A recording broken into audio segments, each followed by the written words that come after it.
The December air outside the Skylight Banquet Hall was crisp, biting at the few stragglers who puffed their last cigarettes before returning to the glittering chaos of the annual office party.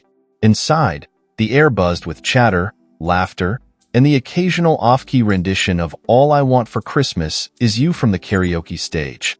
It was the kind of scene you'd expect from an overambitious corporate shindig. Dazzling lights, a free-flowing open bar, and employees subtly sizing each other up under the guise of holiday cheer. I stood by the dessert table, poking at a forlorn-looking tiramisu. My name's Samantha Lewis, marketing manager for Crosstech Innovations, the kind of mid-level position that made you essential enough to invite but irrelevant enough to forget about. I'd planned to stay under the radar, but Nathaniel Cross had other plans. And oh, what plans they were. Nathaniel Cross, the CEO, was a man of mystery and ruthless charm. With his chiseled jawline and a wardrobe that screamed power, he exuded the kind of magnetism you couldn't ignore. At precisely 11:57 p.m., he tapped the microphone on stage, drawing every eye in the room. "Good evening, everyone," he began, his deep voice slicing through the din. "I promise I'll keep this short. But before we count down to midnight, there's something important I need to say." I groaned inwardly, assuming this would be another cliched speech about quarterly growth and our dedication to innovation. But then he looked straight at me, and my stomach flipped. "There's someone here tonight," Nathaniel said, pausing for effect, "who has changed my life." The room stilled. Even the drunk guy from IT stopped serenading his karaoke partner mid-note. And then, Nathaniel dropped the bombshell. "Samantha." Every nerve in my body froze. The wine glass I'd been holding wobbled precariously in my grip. People turned, whispering, their eyes darting between me and Nathaniel, as if this were some scripted soap opera. Nathaniel stepped down from the stage, weaving through the stunned crowd toward me. My colleagues parted like the Red Sea, their expressions ranging from amused to horrified. "I've waited long enough," he said, stopping inches away from me. "Samantha, you're the reason I wake up every morning. You're the first person I think of when I go to bed at night." Heat rose to my cheeks, not from flattery, but from the sheer weight of the room's collective attention. Before I could even muster a coherent response, a voice cut through the silence like a knife. "Don't you dare." The crowd turned as one, gasping audibly as Amelia Wright, the VP of Operations, stormed forward. Her heels clicked sharply against the polished floor as she came to a halt beside Nathaniel, her face a mask of fury. "You're going to do this here? In front of everyone?" she demanded, her voice trembling. "After everything?" I blinked, confused. Nathaniel's expression darkened, but before he could say a word, Amelia turned to the crowd. "Do you all want to know the truth about Nathaniel Cross?" she spat, her voice trembling with barely contained rage. "This isn't about love or destiny. It's about manipulation. He's been pulling this stunt for years, making women think they're special, then tossing them aside when he's bored." The crowd erupted into murmurs, some people backing away from the unfolding drama, while others leaned in, thirsty for more. "Nathaniel, tell them about the last time you did this," Amelia pressed, her voice rising. "Tell them about Heather. Or should I?" Nathaniel's confidence faltered for the first time, his lips pressing into a thin line. "Amelia," he said quietly, "this isn't the time." "Oh, it's the perfect time," Amelia countered, crossing her arms. "You humiliate me in front of the entire company, and I'm supposed to stay quiet?" My heart pounded as I stood frozen in the middle of this spectacle. I should have walked away, but my legs refused to move. And then, just when I thought things couldn't get worse, Jacob from IT appeared at my side, clutching a crumpled piece of paper. "Samantha," he whispered urgently, his face pale. "I need to talk to you. Right now." I glanced at him, my brain scrambling to process this new twist. Jacob was sweet but painfully shy, the kind of guy who avoided confrontation at all costs. Seeing him here, interrupting this train wreck of a moment, made no sense. "Jacob," I hissed, "this really isn't the—" "It's about the letter," he interrupted, his eyes wide. I found something. Something you need to see. I stared at him, dumbfounded. A letter? What letter? Before I could respond, Amelia made her next move. She turned to me, her eyes narrowing. Do you even know what you're getting into, Samantha? Nathaniel doesn't love you. He's using you.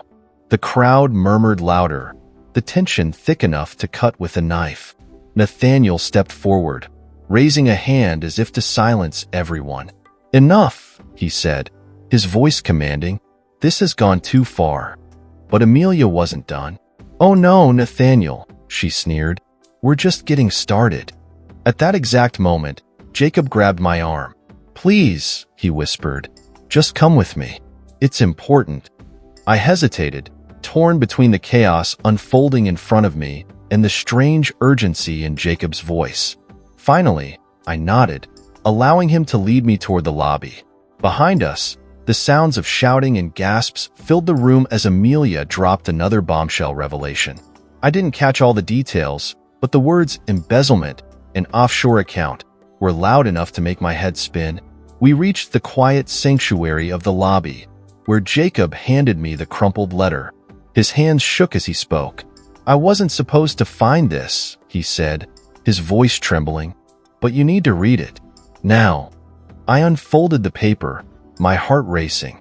The handwriting was unmistakable, Nathaniel's. And the words, they turned my world upside down.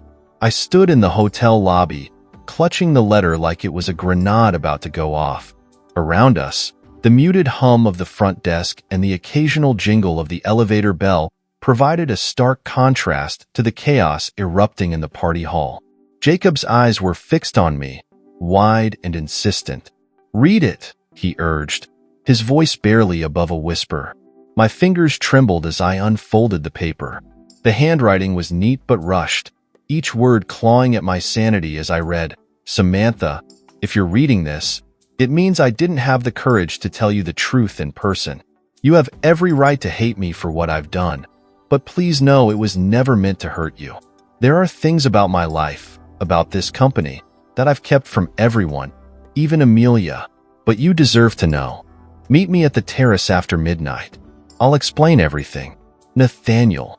I stared at the words, my brain refusing to piece them together. What could he possibly need to confess that he hadn't just shouted to an entire room of employees? And why did Jacob have this? Where did you get this? I demanded, turning to him. Jacob hesitated, shifting uncomfortably. I wasn't snooping, he said quickly. I was fixing Nathaniel's office computer earlier today, and he left his desk in a hurry. This letter was under his keyboard. I didn't mean to take it, but when I saw your name, I thought you needed to know. I could barely process his explanation. My thoughts were a whirlwind of confusion, anger, and a gnawing sense of dread. Do you think he's serious? I asked, my voice barely steady. About meeting me on the terrace? Jacob opened his mouth to respond, but before he could, the glass doors behind us burst open. Amelia stormed through, her face a mask of rage. She was followed by a small crowd of curious onlookers who had clearly abandoned the party to chase the drama. There you are, Amelia snarled, spotting me. Her heels clicked sharply against the marble floor as she approached. Did he give you the sob story yet? Let me guess, Samantha, you're the one. Samantha, I can't live without you. She let out a bitter laugh. You're not special, you know. He's said the same thing to every woman he's toyed with. I clenched the letter in my fist, determined not to let her rattle me. And you're so different? I shot back. You were clearly ready to claw your way to the top on his coattails. Her eyes flashed with indignation. Oh, sweetheart, you have no idea what you're stepping into, she said, her voice dripping with venom. Nathaniel isn't just a liar. He's dangerous. Dangerous how? Jacob piped up, stepping protectively closer to me. Amelia smirked, sensing she had the upper hand. Did he mention the lawsuits? Or the whistleblowers who mysteriously disappeared before they could testify? Or maybe his little offshore accounts? No, didn't think so. My stomach dropped. I wanted to believe she was lying, but the conviction in her voice made it impossible to dismiss her claims outright. "I'm done playing his games," she continued, her gaze now fixed on me. "If you're smart, you'll walk away right now. Let him ruin someone else's life." And with that, she turned on her heel and strode back toward the party, leaving me reeling. "Do you think she's telling the truth?" I asked Jacob once she was gone. "I don't know," he admitted. "But if Nathaniel wants to meet you, maybe you should hear him out. At least you'll get answers." The thought of facing Nathaniel after everything made my skin crawl, but curiosity gnawed at me. I had to know what he was hiding. Nodding to Jacob, I tucked the letter into my purse and made my way to the elevator. The terrace was quiet, the city skyline glittering in the distance. The cold night air bit at my skin as I stepped outside, scanning the dimly lit space for Nathaniel. He was there, leaning against the railing, his back to me.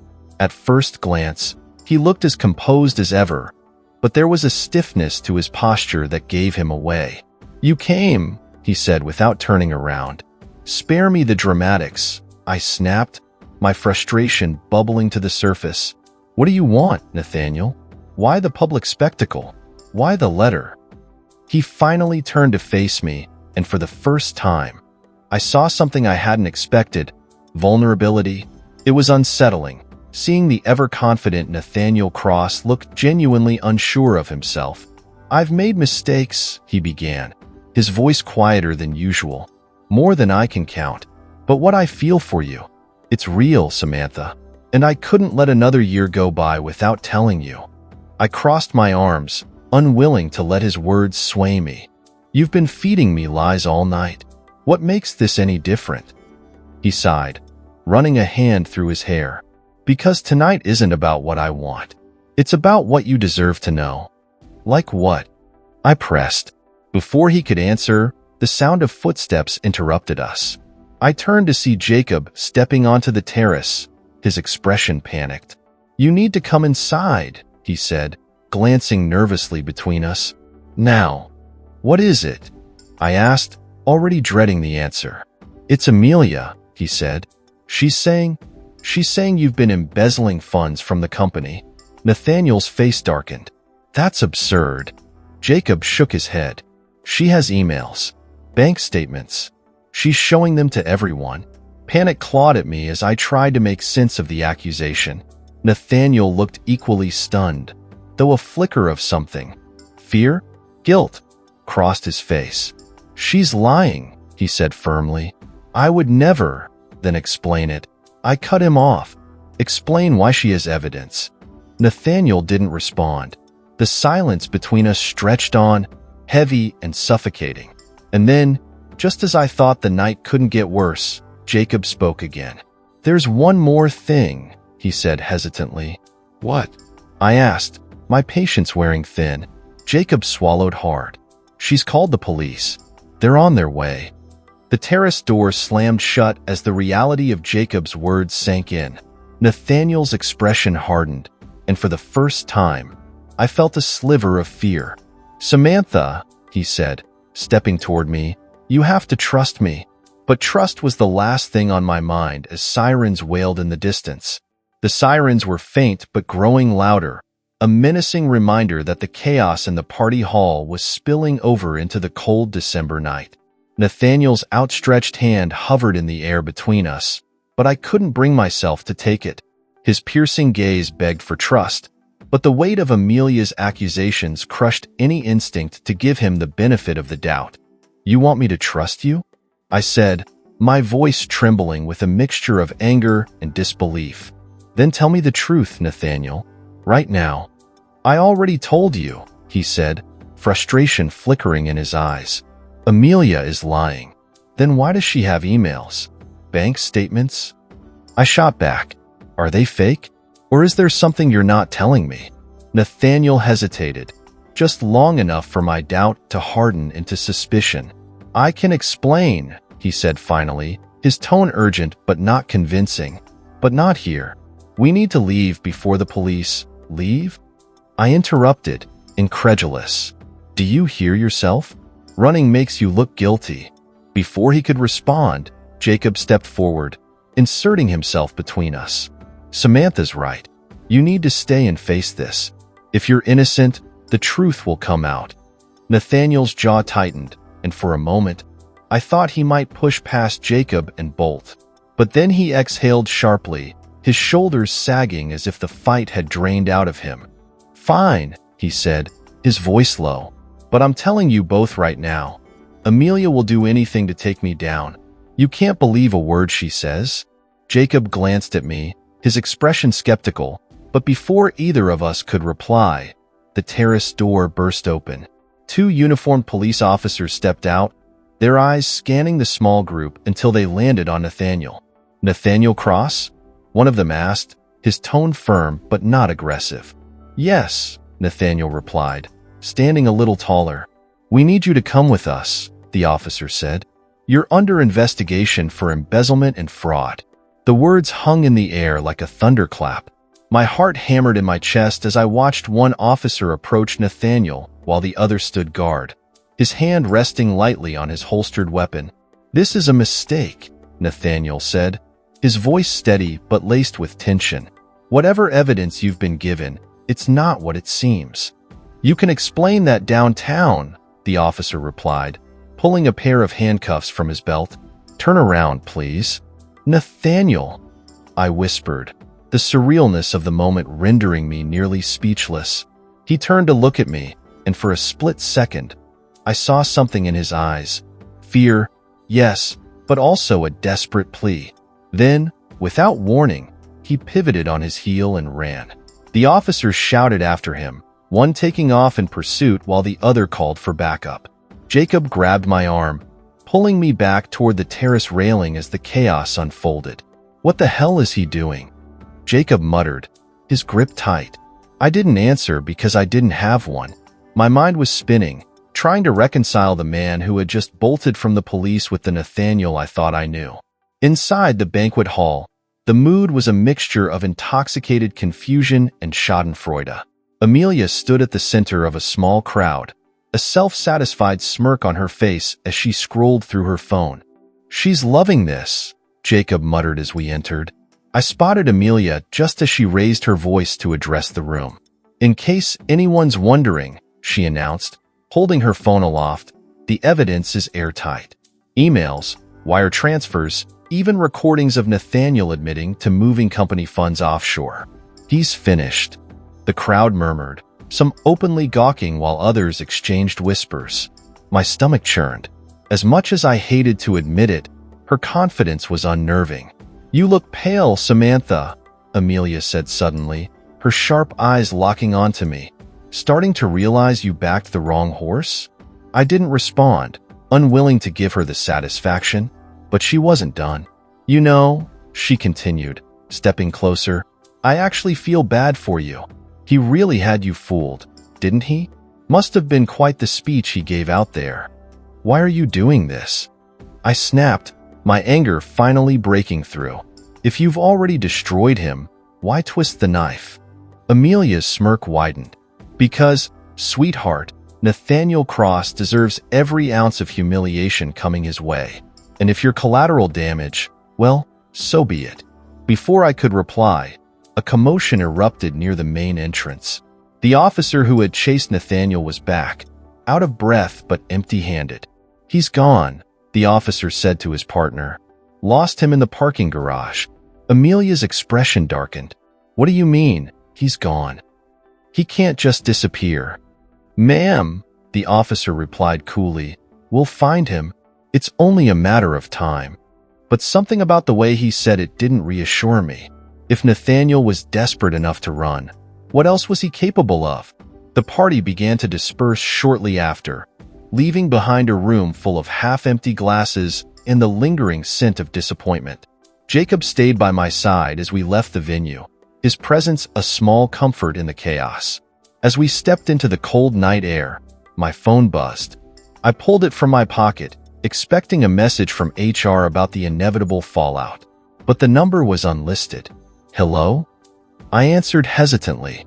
Samantha, it's me. Nathaniel's voice crackled through the line, tense and hurried. Nathaniel? I glanced at Jacob, who raised an eyebrow. "Where are you?" "Somewhere safe," he replied. "Listen to me carefully. I need you to meet me tomorrow. Alone." "Why should I?" I demanded, my anger flaring. "You just ran from the police, Nathaniel. Do you have any idea how bad this looks?" "I didn't have a choice," he said, his voice dropping. "Amelia isn't just trying to ruin me. She's trying to cover her tracks. There's more to this than you realize, and if you don't help me, she'll get away with everything." "What are you talking about?"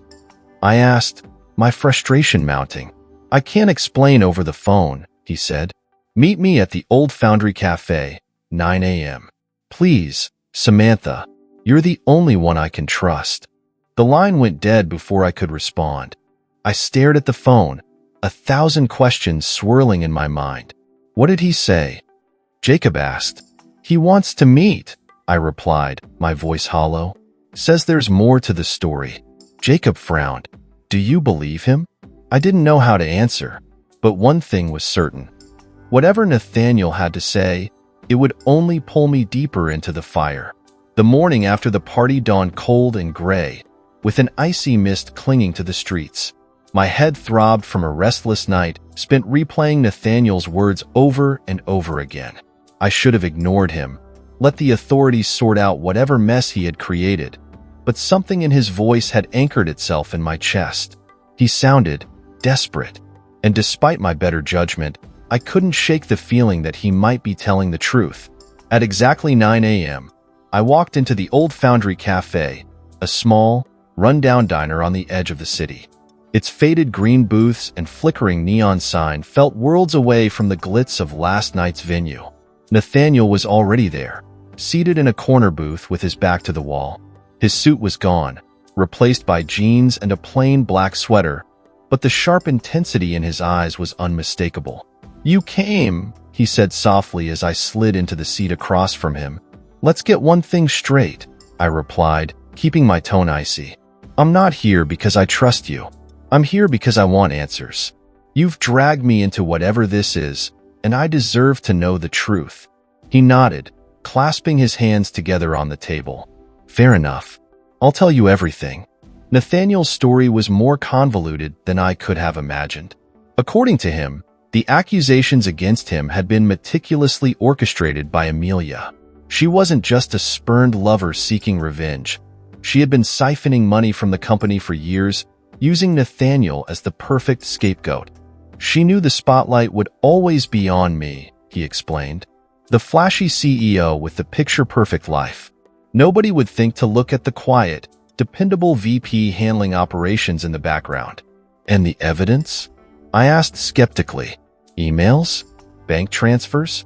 Are you saying she faked all of it?" "Not all," he admitted. "Some of it's real, but it's out of context. Amelia was careful. She made it look like I was involved, but the money never went into my accounts." My stomach churned as I absorbed his words. If what he was saying was true, Amelia had woven an airtight web of deceit, and Nathaniel was tangled at the center of it. "Why me?" I asked after a long pause. "Why drag me into this?" "Because you're the only one who can help me," he said, his gaze steady. "Amelia's not just trying to ruin me. She's trying to silence me. She knows I've been gathering evidence against her, and she'll do whatever it takes to stop me." The weight of his words settled heavily on my shoulders. "And what exactly do you expect me to do?" He leaned forward, lowering his voice. "I need you to retrieve something for me. A hard drive in my office safe. It has everything: documents, emails, proof of Amelia's embezzlement. If I show up at Crosstech, security will alert the police. But you could get in." My jaw dropped. "You want me to break into your office?" "It's not breaking in," he argued. "You still work there. You have access." "This is insane," I hissed. "Do you realize how much trouble I could get into? What if I'm caught?" Nathaniel's eyes softened, and for the first time, I saw a glimmer of vulnerability. "I wouldn't ask if I had any other choice. Please, Samantha, if you don't help me, Amelia wins." I wanted to say no, to walk away and let Nathaniel deal with the fallout of his own mistakes. But as much as I hated to admit it, There was a part of me that wanted to believe him, a part that felt compelled to uncover the truth, no matter how messy it was. "Fine," I said finally, my heart pounding, "but this doesn't mean I trust you. And if this backfires, I'm not going down with you." A faint smile tugged at his lips. "Thank you." Getting into CrossTech was easier than I expected. The aftermath of the holiday party had left the office eerily quiet, with most employees opting to work from home. My access badge still worked, granting me entry to the sleek, glass-walled building that felt strangely foreign now. Nathaniel's office was on the top floor, a sprawling corner space with a panoramic view of the city. I moved quickly, my pulse hammering in my ears as I approached the large oak desk that dominated the room. Beneath it was a small, discreet safe. Nathaniel had given me the code, 0731. His birthday, I realized. For someone so guarded, it was surprisingly sentimental. The safe clicked open, revealing a sleek black hard drive nestled among a few other items. A passport, a bundle of cash, and a photograph of Nathaniel with a woman I didn't recognize. My fingers lingered on the photo for a moment before I shook off the distraction and grabbed the drive. I was about to close the safe when the sound of footsteps froze me in place. My breath caught as the door creaked open, and I turned to see Amelia standing in the doorway. "Well, well," she said, her lips curling into a triumphant smirk. "What do we have here?"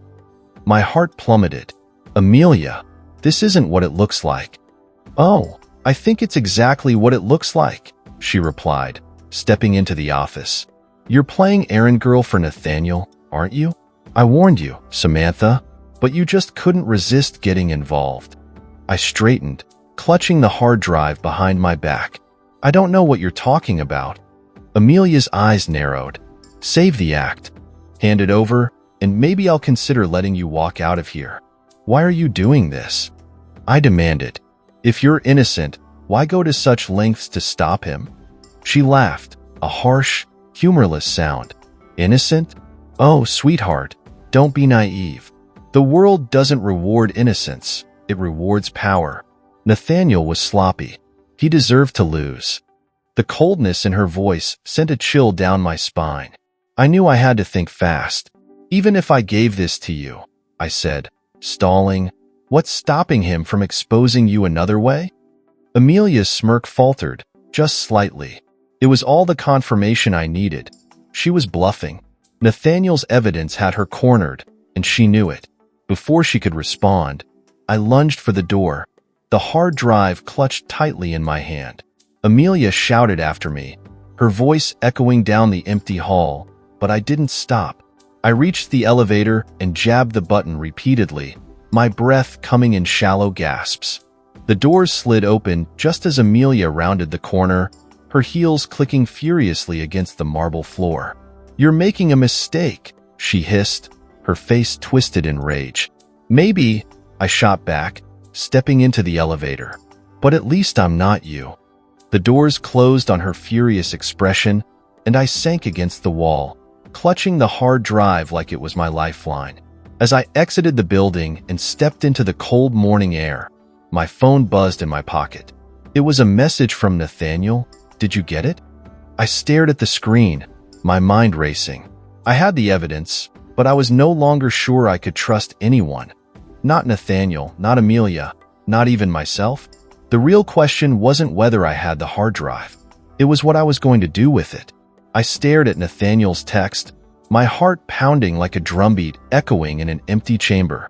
The hard drive in my bag felt heavier than ever, as if it carried not just evidence, but the weight of every decision I'd made since the night of the party. Did I trust Nathaniel enough to hand it over? Or was Amelia right? Was I just another pawn in his twisted game? I needed answers.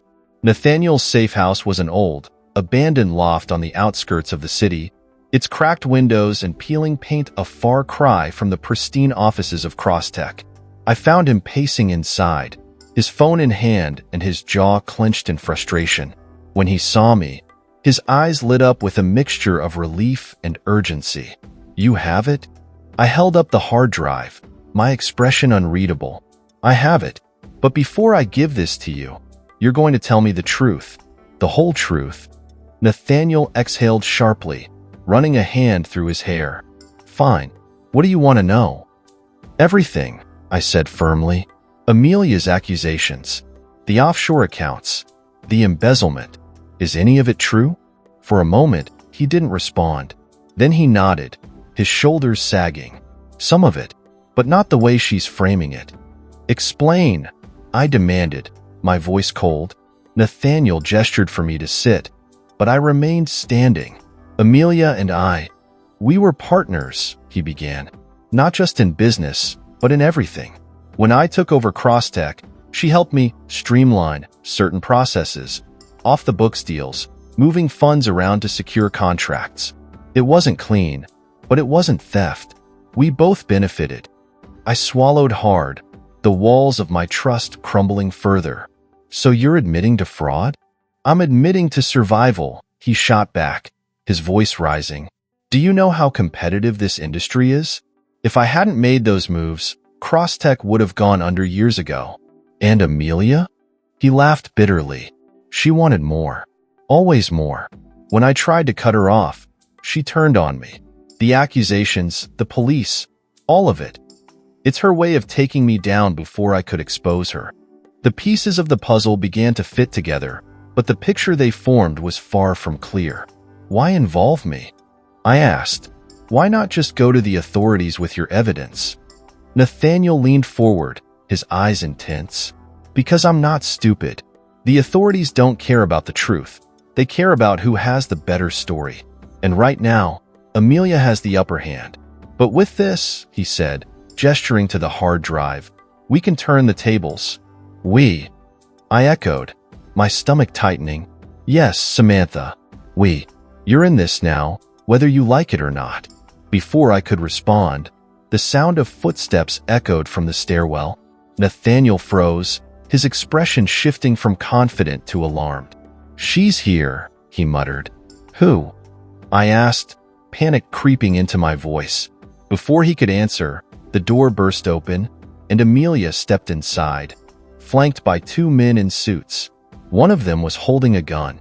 Well, isn't this cozy? Amelia said, her tone dripping with mockery. Did you really think I wouldn't find you, Nathaniel? Nathaniel rose to his feet, his hands clenched into fists. You're making a mistake, Amelia. No, darling, she replied, her smirk widening. The mistake was thinking you could outplay me. Her gaze shifted to me, and the smirk faltered. And you, Samantha, always so eager to save the day. Tell me, did he feed you the sob story about how I'm the villain? I said nothing, clutching the hard drive in my back. I don't care what he told you, Amelia continued. Give me the hard drive, and you can walk away from this unscathed. Nathaniel stepped between us. Don't listen to her. If you give her that drive, she'll destroy it and frame both of us for everything. Amelia rolled her eyes. Oh, please. You've already burned every bridge, Nathaniel. Nobody's going to believe your pathetic attempts at redemption. The room felt like a pressure cooker about to explode. My mind raced, trying to find a way out. And then, in a moment of clarity, I made my choice. I reached into my bag, pulling out the hard drive. Both Nathaniel and Amelia watched me like hawks, their tension palpable. You want it? I said, holding it up. Come and get it. And with that, I hurled it across the room. The hard drive smashed against the wall, shattering into pieces. What the hell are you doing? Nathaniel shouted, his voice filled with disbelief.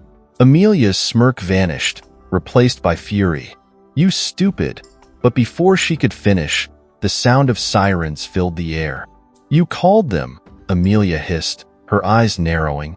I stepped back, my heart pounding. I didn't call anyone, but maybe someone else did. The two men with Amelia exchanged nervous glances. We're out of here, one of them muttered, dragging her toward the door. Amelia resisted, her eyes burning with hatred. This isn't over, she snarled, pointing at Nathaniel. You're finished. They disappeared down the stairwell just as the police burst in, guns drawn.